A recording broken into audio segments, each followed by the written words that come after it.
Well, good morning. I'd like to thank the organizing committee inviting me to come and talk to you about one of my favorite topics, and that's sustainability. And I actually have a connection with MSU. My daughter graduated here a number of years ago, so she's an alumni of MSU. So anyway, so I'd like to talk about, I'm going to take it a little more seriously. I'm going to show you what are the potential outcomes of the future Earth. Um, so this is an outline of my talk. I'm not, first of all, I have to apologize. I have too many slides, so I'm going to have to cut back on some of my topics. But if in an optimistic scenario, this is what I'll talk about. What is sustainability and what we call the gigaton problem? In case you don't know, a giga is a billion, so billion tons. So how to transform urban systems to become more sustainable. Notice I always use the word more. If I have time, I might talk about how we might transform energy production, and then a summary of what I've discussed. So first I want to address the idea of sustainability and the gigaton problem. I don't know if everyone's familiar with influenza. How many are familiar with affluenza? So anyway, affluenza is a painful, contagious, socially transmitted condition of overload, debt, anxiety, and waste resulting from the dogged pursuit of more. And you know, there's been some studies looking at Western culture, and people always want more and more, and they're never happy, and keep going and going up that demanding more and more resources, something to think about. But more specifically, the reason I introduced that slide is that increasing material and energy demand depletes resources and impacts the environment. So here's the demand side. We also have to think about the demand side. It's not about converting these resources more efficiently into goods and services. They do generate waste. But at the end of the day, all of these goods and services also end up as waste. So we have to also begin to control the demand side of sustainability. So now I'd like to talk about the great acceleration of human activities. And I know you can't understand each and every slide, but I can tell you the axis, and I think you'll still be able to follow. On the far left of the time axis is 1750. On the right is 2000. A lot's happened since 2000, but it'll still give you the idea. So we now have about 7.2 billion people on the earth. Let's take damming of rivers, about 30,000. Water use, around 6,000 cubic kilometers per year. Fertilizer consumption, 350 million tons a year. Paper consumption, around 250 million tons per year. Motor vehicles were well above a billion at this point. And telephony, we have at least 2 billion phones now. So, I should also mention the golden billion have done this, people like you in this room, but there's another 8 billion out there maybe that will be wanting what we want by 2050. So you might want to multiply this by 9. Okay, so in terms of the ecological consequences, what people talked about earlier today fits very nicely into this. Right now, we're up to about a little bit over 400 parts per million CO2. N2O concentration, we've increased dramatically. This is parts per billion, and it's about 300 times more potent as a greenhouse gas. Methane, we've increased dramatically from about 850 to over almost 1,800 parts per billion. This is about 20 times more potent as a greenhouse gas. Loss of columnar ozone in the upper atmosphere, that filters out the UV light before it comes to the Earth. We've lost about 70% of that. More incidents of floods. And the last speaker was talking about exploiting the ocean's ecosystems. Can you imagine that we've exploited almost 80% of the ocean's ecosystems? That seems impossible when you look at the Pacific Ocean, for example. Loss of terrestrial tropical forests since 1750. It's about 30%. and a reduction in global biodiversity. So lots of issues out there to think about. So all I want to do is try and frame the problem in more understandable and smaller bits. I would like to state, first of all, we need to recreate the anthroposphere. That's the place where we live, to exist within the means of nature. And that requires two important things. First, we have to use renewable resources that nature can provide in the long term. That's one. Second, and if we do generate waste, nature can assimilate it. We don't overwhelm those natural cycles. In order to accomplish this, this is the big challenge for us who work in the area of sustainability, is to begin to re-examine interactions between natural, engineered, social and economic systems. Okay, so we'll first start with the first premise, that is generate waste that nature can assimilate. To do this right, we need a couple hours of a conversation here, so I don't have that kind of time, so I'll give you some highlights. We really need to look at the fate of toxics, the nitrogen cycle, for example, the phosphorus cycle, water cycle, carbon cycle, and more. I'll say a few words about the nitrogen and phosphorus cycle. So if we look at the nitrogen cycle, one of the largest geoengineering, I'm hoping when you walk out that door you understand what geoengineering is. We're trying to transform the world on a world scale. One of the largest geoengineering experiments by humankind is our interference with the nitrogen cycle. Okay, so the proteins in your body, 2/3 of those proteins were created from fixing nitrogen from the atmosphere and making fertilizer, which then eventually was in the food that you ate, and that's become part of your body as protein, using the Haber-Bosch process. Well, the important thing here is that we not only create these nitrogen fertilizers, in the wastewater treatment plants we have to remove it. We talked about a little while ago about the hypoxia in the Gulf of Mexico. Well, did you know that about 1.2% of the global total energy consumption comes from first fixing the nitrogen and putting it into the fertilizer, then using the fertilizer, and then treating the wastewater that has nitrogen-containing components, so it doesn't end up in the Gulf of Mexico, although it does. So that's a big, important concern. The phosphorus cycle. Unlike nitrogen, there's no phosphorus in the atmosphere that we can sequester. Right now, based on current trends, the amount of phosphorus that we have, mineable phosphorus that we know of, would only last about 125 years. After that, we're going to be in big trouble if we don't begin to close the loop and bring back that phosphorus. Well, okay, lots of discussion on carbon.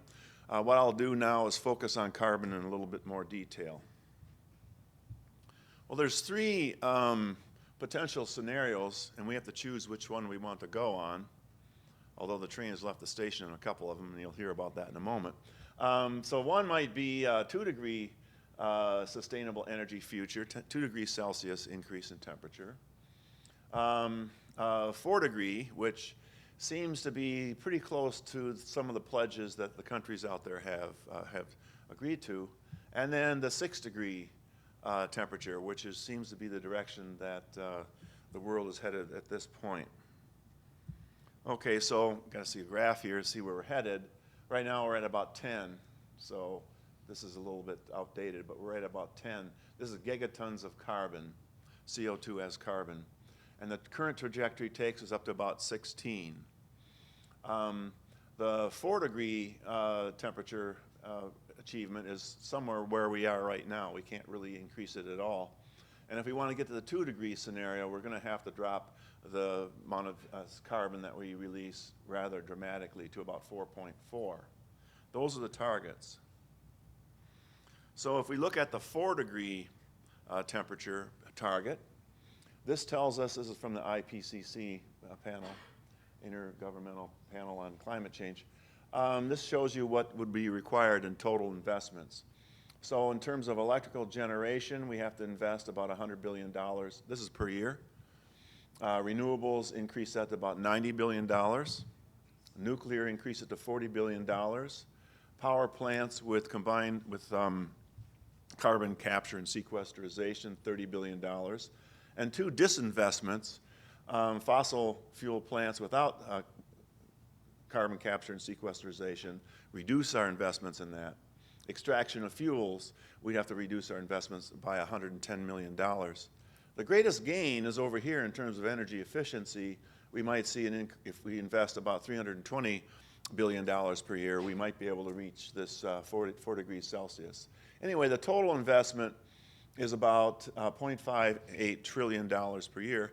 It's not that much in terms of the total GDP of the world was at $50 trillion. It's not that much. And it's not like if we go in this direction, jobs disappear. That's not the fear here. We're going to create more jobs in the long run, actually. So it's not a matter of destroying jobs. It'll be creating a different economic system.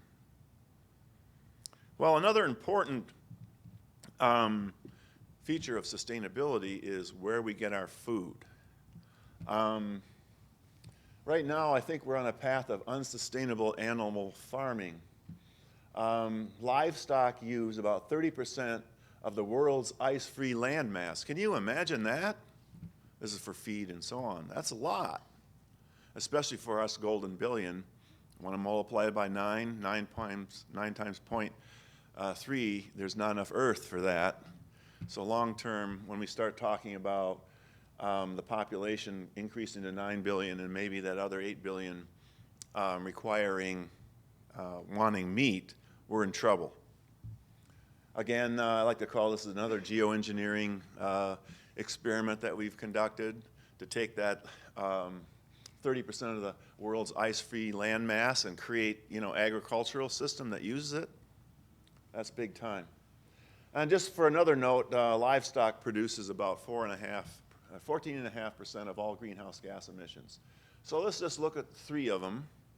So if you want to make a chicken, and this is for 1 kilogram of chicken, and I got the Anglo units next to it in case you're challenged in that.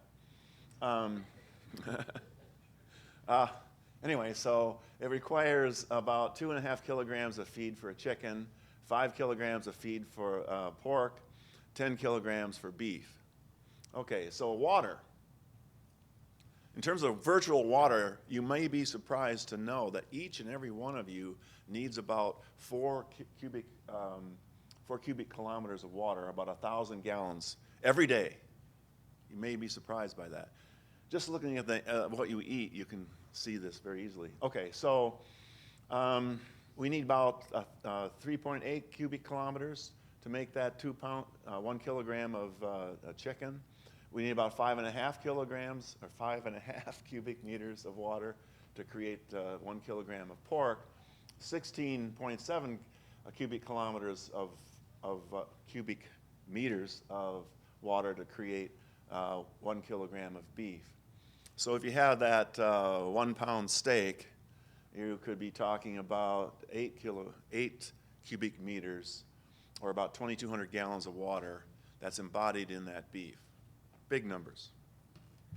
Okay, so there's a movement out there in Silicon Valley looking at tech startups that are trying to create plant-based foods. We'll see how it goes, but I think the future is going to have to be in this direction. In terms of sustainable meat and dairy products, there's about 14,000 species of plants, and they contain thousands of proteins, so there must be some combinations out there that we can put together that simulate or mimic the taste of animal-derived foods from plants. And this would have a huge efficiency in terms of energy, water, and other inputs into the agricultural system. So in examples of foods that are already made out there, there's the Smart strips. These are chicken strips, and it's made by Beyond Meat. There's another one. This is very popular at Whole Foods by eggless mayonnaise by Hampton Creek. Actually, Hellmann's was trying to sue them for a while because there's no eggs in their mayonnaise, and they're saying that mayonnaise has to contain eggs. But anyway, it tastes very similar to mayonnaise. Another one by Impossible Foods. They still have a long ways to go, they mentioned that the first generation tasted like polenta that wasn't very tasty. So anyway, yeah. Rancid polenta, that's the word I was looking for. Tasted like rancid polenta. But they're still working on it. And then you can buy this beverage. It's called Soylent. As you might guess, it's soy beans plus lentils. And it's a beverage that you can just drink. And this whole idea of recreational food, that's what they talk about.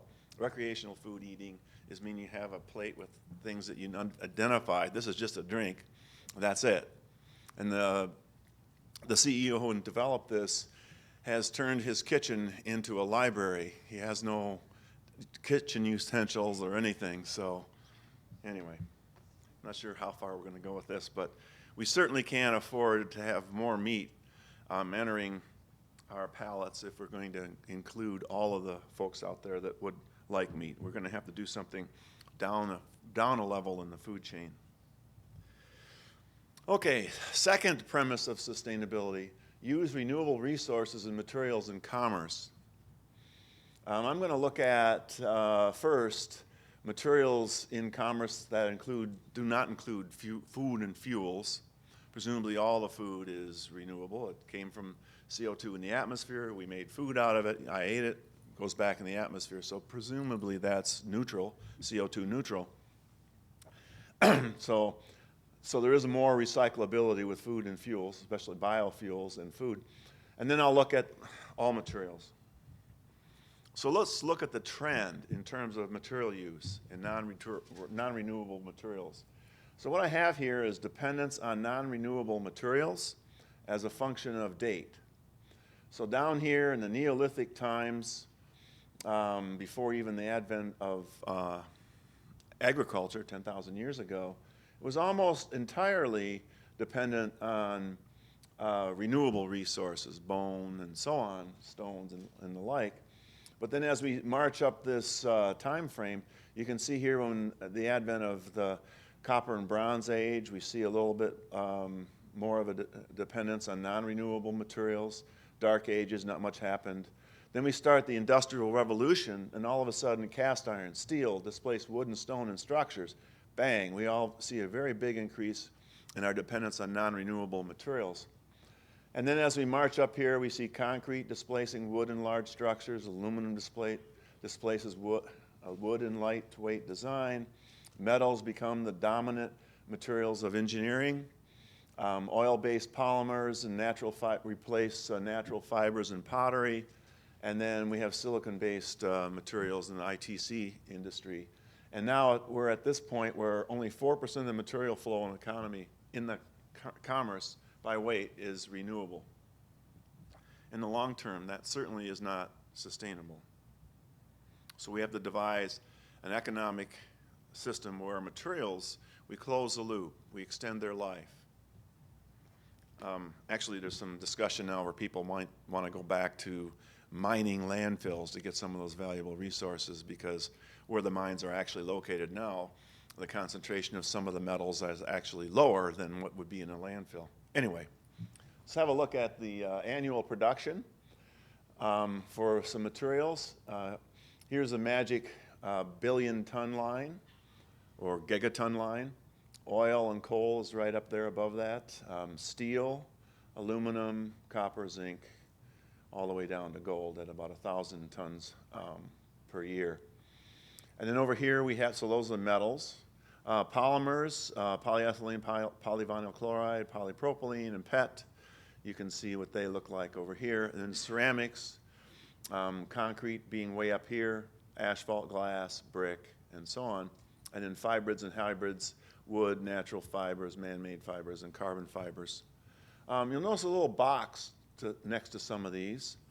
And that little box tells us how much energy is used to produce them based on this annual production in tons per year. And I just want to point out that some big ones are steel and concrete, and they're responsible for a very large amount of CO2 that's released in the atmosphere, at least 10-12%, as a result of the energy required to transform the minerals to the usable form for concrete or steel. And if you add up the top 7 materials, it's about 10% of the total energy use. Okay, so the first take-home message is on the next slide, the gigaton problem. Okay, so with 1 billion people using 70 gigatons of material, 20 gigatons of equivalent oil, 120 gigameters of cubic meters of water, emitting, well, it's now 10 gigatons of carbon, we have a problem. And let's just look at the slide here. We have about 7.2 billion people. Here's the material use, now expanding it to food and fuel. Only about 29% is renewable, but we use 70 gigatons of material. This is the tons of equivalent oil use, and we put the red here is renewable, thinking maybe renewables plus nuclear, throwing it in that box. The numbers for carbon now is about 10 gigatons, I already mentioned that. 120 billion cubic meters of water, and we have a little over 1 billion cars. So that's where we are now.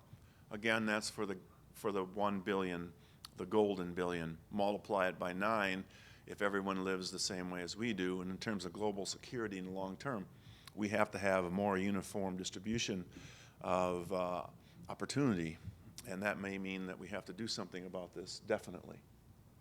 Well, I challenge you all, when you start doing your research or you start working on a particular project, to what you might call sustainable engineering or sustainability. I see an overuse of that word. There's this word up here with sustainability, and you've been doing this, and that word kind of just floated in, and you stuck it in front of what you're doing. All right, here's my challenge. When your technology or your approach goes to scale, will it solve a gigaton problem? If it doesn't, okay, fine. Let 1 million flowers bloom. Let's say it's a kiloton solution, right? Well, I need a million of those to get to a gigaton, so we need 1 million small solutions. Or we might also want to think about this metric of a gigaton to be a driver for technological innovation as we move forward. Okay. I don't know if you've thought about, I was challenged because you said the future of the Earth, so I started trying to think of ideas of what the future Earth might look like. So I was challenged to try and figure out what that might look like. And as I thought about our gigaton problem and what we've been discussing, I thought that there's really 2 paths that we're headed towards, or maybe we're somewhere in between. So we can choose to go this way or that way. In this way, what we're talking about is complete segregation between humans and the natural environment.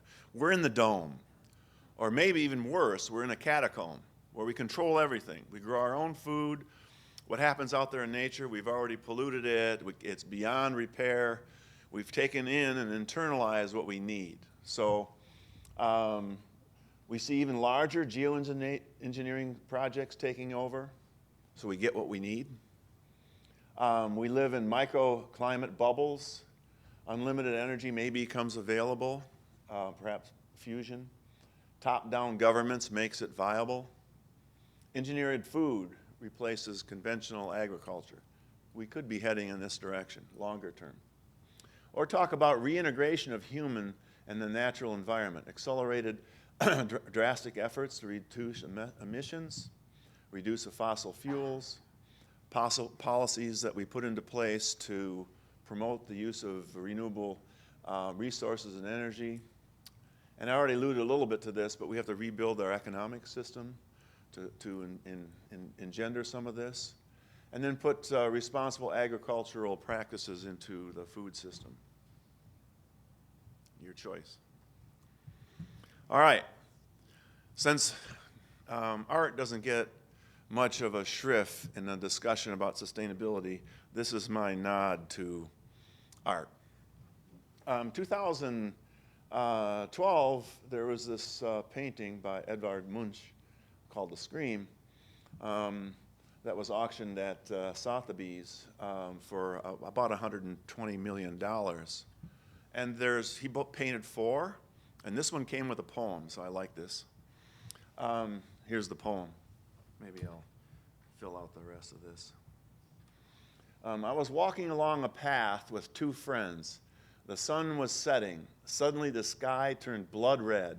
I paused, feeling exhausted. I leaned on the fence, and there was blood and tongues of fire above the blue-black fjord in the city. My friends walked on. I stood there trembling with anxiety, and I seemed to sense an infinite scream passing through nature. My interpretation is nature's infinite scream. I cannot provide resources you need in a sustainable way. So, anyway. Sometimes what this does come down to is for us to focus on thinking about population management, and there is an answer to that. So I'll start the discussion with this. To die young in Burundi, you die when you're 1. To die young in Sweden, you die when you're 62. And what the problem is that in the developing world, they're often over here where the childhood mortality is high, and so they have more children, maybe as much as 6. Yes, some will die young, but more will live to be adults, and the population continues to increase. And as you go more over here to the developed world where you have a higher childhood mortality, you might hit this replacement rate where it's about 2.1 children for the total fertility of women, and then they have a replacement. Now, we know how to solve this problem in terms of increasing childhood survivability. It's often about sanitation and providing adequate water with no pathogens. So we know how to solve this problem. So if we could head in this direction, maybe we could begin to see a stabilization of the world population. Okay. Now I want to say some more words. So I painted a general picture here about sustainability and some of the issues. What I want to do now is to talk more about how we might transform the urban infrastructure to be more sustainable, and taking a cue from nature, infrastructure, ecology, thinking about, like nature thinks, waste is food. So thinking about the flow of materials through our economy and also through the urban system to mimic more like what happens in nature.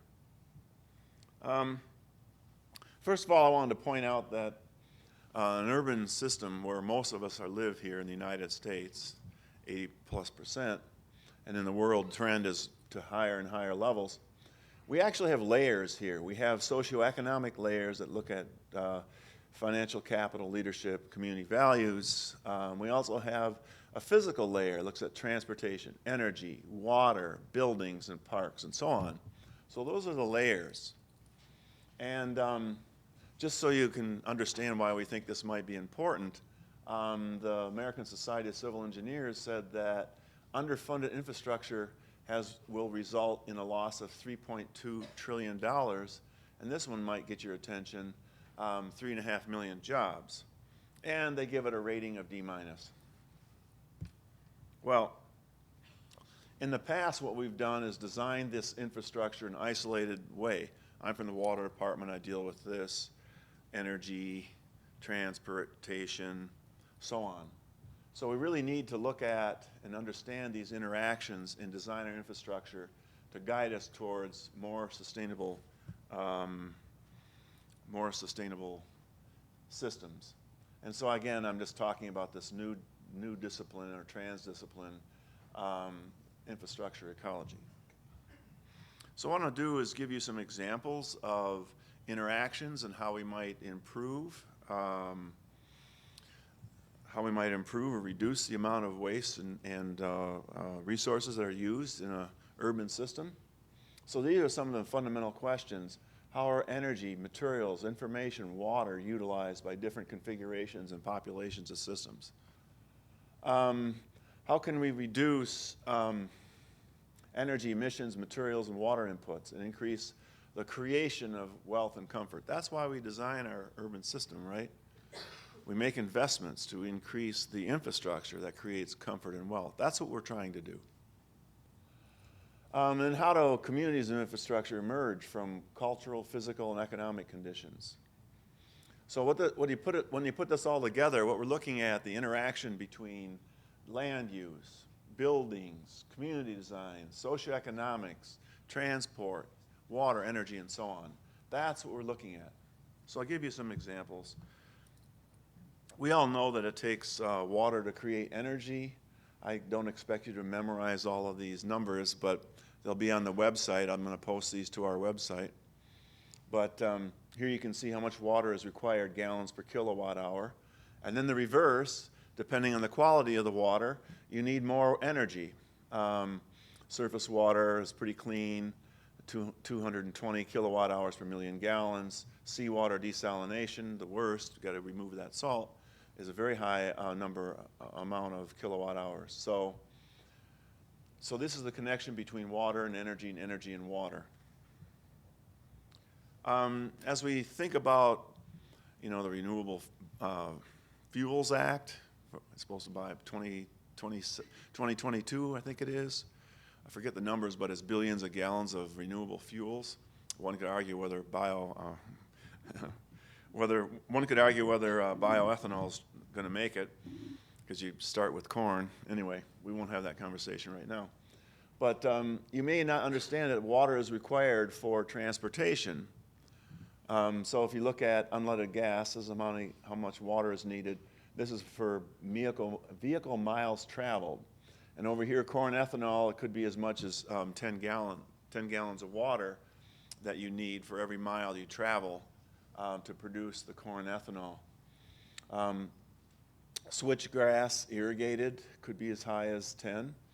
Not irrigated, maybe almost competitive with unleaded gas and so on. So there's a connection between water and transportation as well. I'll give you another example in Atlanta.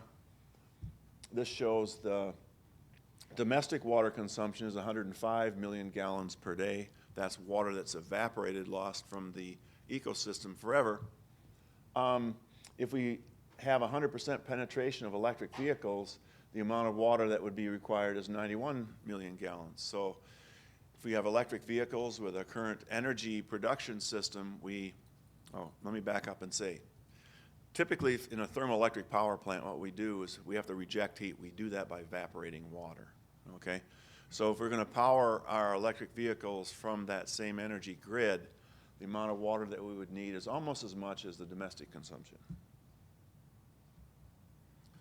There's something you might not have thought of is the connection between water and energy.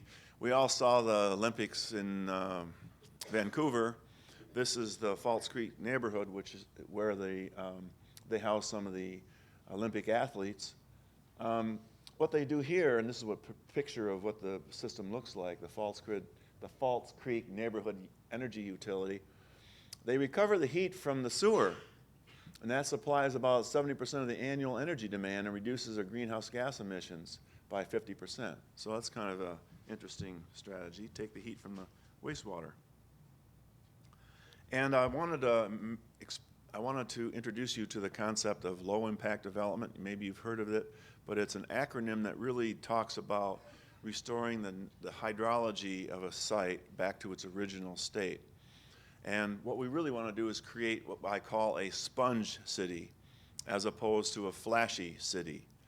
What we've done in the past is we've scraped off the ecology, covered it with hardscape, water came down fast, when it rained, we have a problem with stormwater runoff carrying pollutants in the surface waters, as well as erosion, et cetera, et cetera. So we want to create a sponge city.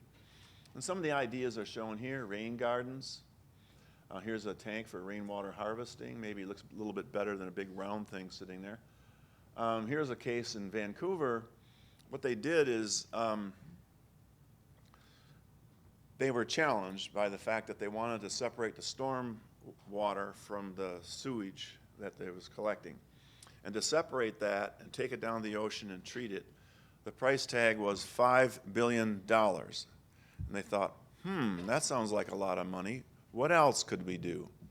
And they hit upon the idea of taking that storm water, running it through a wetland, treating it, and then what happens is that water then flows to salmon-bearing rivers, and we have like green alleyways.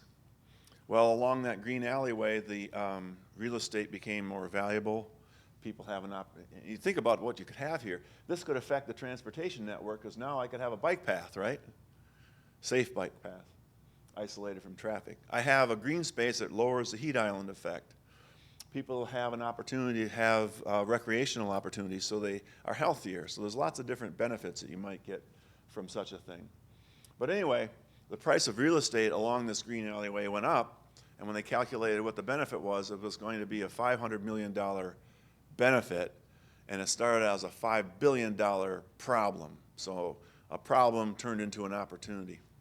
But another idea for LID, and this is actually a porous parking lot where the rainwater can go down and recharge the aquifer. So now let's talk about putting some of these things together. And I'm showing a slide here that's kind of complicated, but I've already mentioned for the water resources, what we're going to do is remove this, so we have a sponge city, and we're going to separate the stormwater from the wastewater. So we're going to have a more concentrated wastewater. This more concentrated wastewater, when we try to treat it, this will enable us to have a higher energy recovery. We can also recover those nutrients. I already mentioned the problem with nutrients. We can use the energy efficiency to maybe improve our energy infrastructure. We can also recover those nutrients, and maybe we have urban farms, so now those nutrients are not a problem going to a landfill or what have you. And then coming back here, there's another one, transportation infrastructure, already mentioned. You could have pedestrian walkways along these green alleyways, and cycling and so on. So lots of things that you can begin to think about as you re-envision the urban system. The same is true for energy. This is our conventional system. So we have a building, and basically what we do is we have a furnace or boiler, supply energy, we create heat it during the winter. Then we have a power grid that supplies electrical energy for cooling, or we just have plug load, all the lights and so on. So we deal with it. So that's the conventional system. Well, here's an idea where we begin to integrate other options into the energy mix. So there's a thing called an air-cooled microturbine. Air-cooled microturbine does not need any water, so that breaks that water energy nexus. But more importantly, it creates electrical energy. It's a furnace that creates electrical energy. And it also creates heat, so we can use that for heating. And then one problem is that during the nighttime, we don't have enough use for the electricity. So we could ramp this up to create electricity during the day, and then we can store that heat in some thermal storage unit, which we can then use at night to heat the building. Or we have a thing that's called an absorption chiller, where we can take that heat, create cooling, and cool the building. And now we have, one of the problems with renewables is that they tend to vary. So now if we connect energy and batteries, connect batteries and vehicles, electric vehicles, we might be able to store some of that electrical energy when it's not needed, so we can add more photovoltaics and wind. And then we still have some energy coming from the grid, and we still will need that to supply the certainty of power use. So this might be an alternative as we begin to pull some of these things together. And just to show it's not a pipe dream, this shows the energy production facility at the Perkins and Will office in Atlanta. It's about 10,000 square foot building. That's the front of it. This is what the microturbines look like, two 65 kilowatt microturbines. This is the absorption chiller that creates heat and converts heat into cooling. But anyway, they can reduce the water demand by 50%, CO2 reduction between 15 and 40%, NOx reduction about 90%. And NOx are those particles. The PM 2.5 has a huge impact on health. So if we can get rid of those particles, it'll have an impact on the externality of human health. All right, one more thing I want to tell you about. It's called transit-oriented design. This is what these communities look like.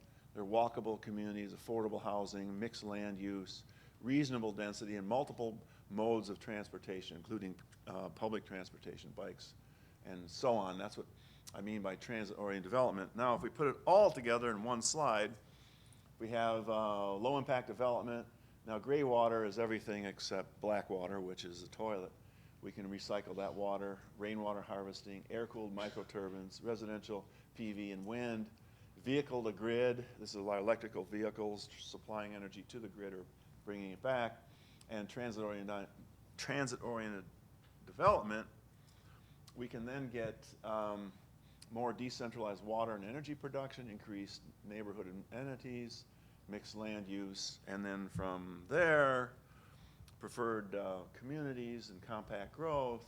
And then when we put all this together, we have reduced energy and water consumption, lower dependence on centralized systems, larger share of renewables in the energy mix, reduced vehicle miles traveled, and potentially increases on tax revenue. Now I have like almost no time left, is that right? 2 minutes. Oh, well, all right. Well, unfortunately, I gotta skip over what complexity is, so maybe you guys can ask me, and I'll tell you about it. And I can't tell you about our new energy system of the future. It's okay. It's all right. Here's some final thoughts. So, admittedly, the challenges are daunting, and the magnitude of what we have to do is frightening. Unless we act now, the future will be much scarier. So even at 2-degree temperature rise, the Arctic sea ice cap disappears. Droughts spread through the subtropics, accompanied by heat waves and intense wildfires. We have some of that already. At 5 to 6 degrees, which is where we're headed now, the global average temperatures will be hotter than they've been for 50 million years. The Arctic will be ice-free year-round. Most of the tropics and subtropics and lower mid-latitudes will be too hot to be habitable. And sea level rise will be sufficiently rapid that coastal cities across the world will be largely inundated. A picture of that is if all the ice left, we get a 216-foot rise in the sea levels. Basically, the eastern seaboard is gone, as well as Florida. We have some loss here on the west coast as well. So that's not a very pretty picture. Oh, one of my favorite islands there. Maui will be in trouble. More likely in the next 100 to 300 years is a 5-foot sea rise. And here you can see what's happened to Boston Harbor. New Orleans is gone. Miami is gone. Outer islands, barrier islands, are mostly gone. So that's an issue to think about. And since I was supposed to think about the future of the Earth, Terry also mentioned this earlier, Terry Lynch, was the 4 visions of the universe by Costanza, so I thought I'd bring that up. So the real state of the world: optimists are right, resources are unlimited, unlikely. Skeptics are right, resources are limited. And then we have technological optimism and skepticism listed here, but we have 4 different scenarios. One is called the Star Trek scenario, where now all of a sudden we have lots of energy for solving most economic and environmental problems, maybe fusion. Leisure time increases. This has been promised to us for a long time, but it's never happened. But leisure time increases and because robots do most of the work, and humans colonize the solar system. And maybe many of you have seen the movie Mad Max. I think so. Anyway, in Mad Max, oil production declines not because no alternatives were found. And as a result, the financial markets collapse, governments weaken, and all of a sudden we see a world that's run by transnational corporations where employees live in guarded enclaves. All right, so another one is big government, where we look at sanctioned companies that fail to pursue public interests. So they sanction those companies. Fusion energy is slow to develop because of strict standards. Family planning programs stabilize the population, although I gave you some ideas about this. Or maybe this is where we want to be, ecotopia, where now we have ecological tax reforms favor ecological beneficent technologies. Industry punish it, and industries are punished. The polluters are punished. Habitation patterns increase social capital and reduce the need for transportation energy. and we see a shift away from consumerism to reduce weight. Okay, so where do I stand on this? All right, I'm not a pessimist or an optimist, but I've tried to raise some issues here that fall in this regime. A pragmatic possibilist. And that's my last slide.